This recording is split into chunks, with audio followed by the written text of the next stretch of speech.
ئەنجامی یاخود بڵین هەواڵی دڵخۆشکرد بۆ موچەی مانجی دوانزەی موچەخۆرانی هەرێمی کوردستان تاوەکو ئێستا وەریان نەگرتو لە نێوانی فەوتان و نەفەوتاندایە هیچ هەواڵێکی دڵخۆشکرد نیە. دوێنێ لیژنەیەک پێکاتووە کە ئەمە لیژنە شەشکەسیەکان. ئەم لیژنە شەشکەسیە دوێنێ لە لیژنەی دارایی پەرلەمانی عێراقەوە پێکاتوون.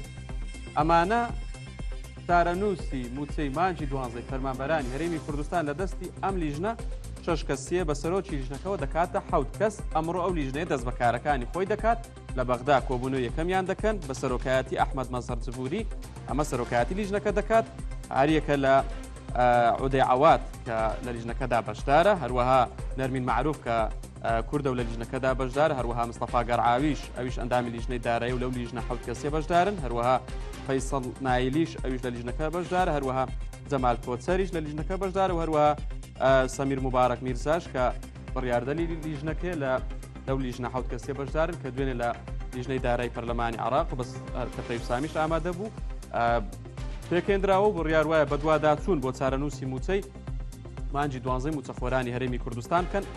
کەمێک پێشەستا من قسەم لەگەڵ جەمال کۆچەر ئەندامی لیژنەی دارایی پەرلەمانی عێراق کرد. ئەو بە زوومی گوت ئەمڕۆ بڕیار وایە لەگەڵ سەرۆکی لیژنەکە کۆ ببنەوە و مەرج نییە لیژنەکە سەردانی هەرێمی کوردستان بکات، ڕەنگە لە بەغدادەوە کاروبارەکانی خۆیان بکات.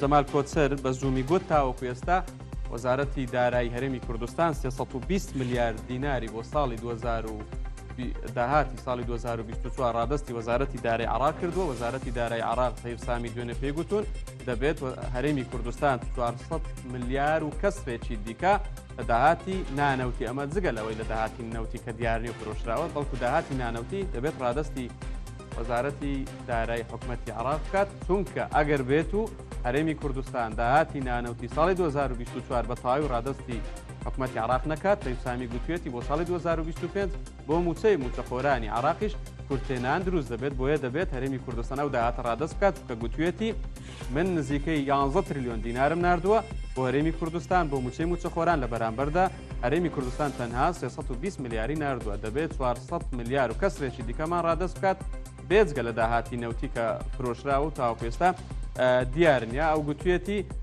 من موچەی مانجی دوانزەی موچەخۆرانی هەرێمی کوردستانیشم بە تەواوی ناردووە، هیچ بڕەپارەیەکی دیکە بۆ موچەی موچەخۆرانی هەرێمی کوردستان بۆ مانجی دوانزە نانێرم.